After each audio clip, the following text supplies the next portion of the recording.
நம்ம எல்லாருக்குமே சில சமயம் இப்படி நடக்கும் இல்லையா? நமக்கே உரிய ஒரு பாடலை நம்ம தொலைச்சிடுவோம். அது நிஜமான பாட்டா இருக்கணும்னு அவசியம் இல்லை. ஆனா அது நம்மளோட ஒரு பகுதி. நம்ம தனியா இருக்கும்போது முணுமுணுக்கிற அந்த ஒரு மெட்டு, நம்பிக்கையோட கனவுகளோட ரொம்ப உயிப்போட நாம இருந்த அந்த ஒரு பகுதி. ஆமா, வாழ்க்கை அப்படிதான். சில நேரத்துல நம்மள நாமளே யாருன்னு மறக்கிற மாதிரி செஞ்சிரும். உள்ளுக்குள்ள எல்லாம் அப்படியே அமைதியாயிடும். ஏதோ ஒன்னு நிரந்தரமா இழந்துட்டோமோன்னு தோணும். ஆனா ஒருவேளை அந்த மௌனம் ஒரு முடிவா இல்லாம இருக்கலாம். ஒருவேளை அதுதான் ஒரு புதிய பாட்டு ஆரம்பிக்கிற இடமா இருந்தா என்ன பண்றது? சரி, வாங்க ஒரு கதைக்குள்ள போகலாம். இது தன்னோட பாடல மறந்து அப்புறமா முற்றிலும் புதுசா ஒன்ன கண்டுபிடிச்ச ஒரு சின்ன பறவைய பத்தின கதை. ஒரு காலத்துல வானம் வரைக்கும் உயர்ந்த மரங்கள் இருந்த ஒரு காட்டுல ஒரு சின்னஞ்சிறு பறவை இருந்துச்சு. அதோட பாட்டு தான் அந்த பள்ளத்தாக்கிலேயே ரொம்ப இனிமையானதுன்னு சொல்லுவாங்க.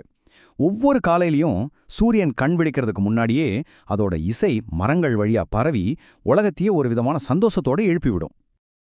ஆனா ஒரு வருஷம் ரொம்ப கடுமையான ஒரு குளிர்காலம் வந்துச்சு. ஓடைகள் எல்லாம் உறைஞ்சு போச்சு, இலைகள் உதிர்ந்துடுச்சு. அந்த காட்டுக்குள்ள இதுக்கு முன்னாடி இல்லாத அளவுக்கு ஒரு பயங்கரமான மௌனம் சூழ்ந்துச்சு. அந்த பறவையோட உலகம் ஒரே நொடியில மாறிப்போச்சு. எல்லாமே உறைஞ்சு போயிருந்தது. அதுக்கு வெளியும் சரி உள்ளேயும் சரி. அது பாட முயற்சி செஞ்சப்போ வெறும் காத்து தான் வெளியே வந்துச்சு, ஒரு சத்தம் கூட இல்ல. முதல்ல அதுக்கே அதிர்ச்சியா இருந்துச்சு, அப்புறம் பயம் வந்துருச்சு. தன்னோட உலகமே நொறுங்கி போன மாதிரி ஒரு உணர்வு. அதுக்கு என்ன பண்றதுனே தெரியல.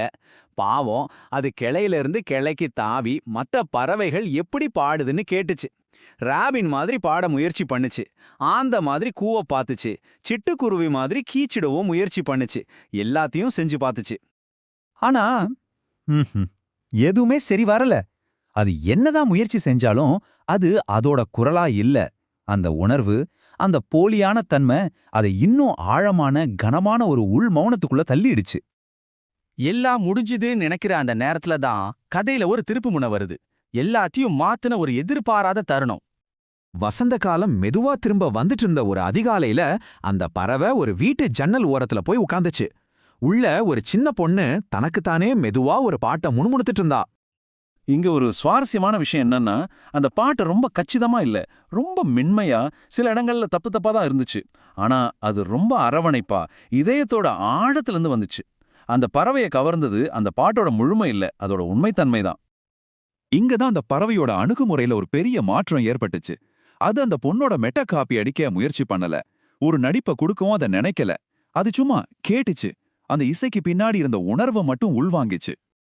அடுத்த நாள் விடியற் காலையில அந்த பறவை அதோட அழக திறக்குது. இப்போ ஒரு சத்தம் வெளியே வருது. ரொம்ப பலவீனமா, நடுங்கிக்கிட்டு, முன்னாடி இருந்த மாதிரி இல்லாம வித்தியாசமா. ஆனா அது உண்மையா இருந்துச்சு. அது அதோட புதிய பாடலின் பிறப்பு. சரி, இந்த பறவையோட கதை நமக்கு என்ன சொல்ல வருது? இதை நம்ம வாழ்க்கையோட எப்படி பொருத்தி பார்க்கலாம்? நம்ம வாழ்க்கையிலயும் அப்படிதான். ஒரு காலத்துல ரொம்ப இயல்பா வந்த அந்த நம்பிக்கை, அந்த ஆர்வம், அந்த சிரிப்பு திடீர்னு ஒரு நாள் காணாம போயிடும். வாழ்க்கை நம்மள அப்படியே மௌனமாக்கிடும். நம்ம தொலைஞ்சு போயிட்டோம்னு உணரும்போது நாமளும் அந்த பறவை மாதிரி தான் வெளியில பதில்களை தேடுவோம். மத்தவங்கள மாதிரி இருக்க முயற்சி பண்ணுவோம்.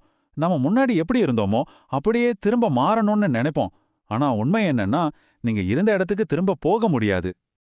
இதுலதான் ஒரு பெரிய வித்தியாசம் இருக்கு. நீங்க இழந்த பாட்டுங்கிறது நீங்க யாருன்னு இருந்தீங்க என்பதை பத்தினது. அது மத்தவங்கள பார்த்து செய்யறது. ஆனா நீங்க கண்டுபிடிக்கிற பாட்டுங்கிறது நீங்க யாருன்னு ஆகப் போறீங்க என்பதை பத்தினது. அது போலியா இல்லாம உங்க உணர்வுல இருந்து பிறக்குது. அதை நீங்க மௌனத்தின் மூலமா கத்துக்கிறீங்க. அப்போ இதுல இருந்து நாம எடுத்துக்க வேண்டிய கடைசி ஆனா ரொம்ப முக்கியமான செய்தி என்ன? நம்ம வாழ்க்கையில வர்ற அந்த மௌனத்தை ஒரு முடிவா, ஒரு வெறுமையா பார்க்காதீங்க. அது ஒரு இடைநிறுத்தம், ஒரு புதிய, இன்னும் ஆழமான இசை தொடங்கறதுக்கு முன்னாடி இருக்கிற ஒரு சின்ன இடைவெளி. உங்க வாழ்க்கையில வர்ற ஒவ்வொரு கஷ்டமும், ஒவ்வொரு இதய வலியும், ஒவ்வொரு அசைவில்லாத நிலையும் அதுங்க தோல்விகள்ல.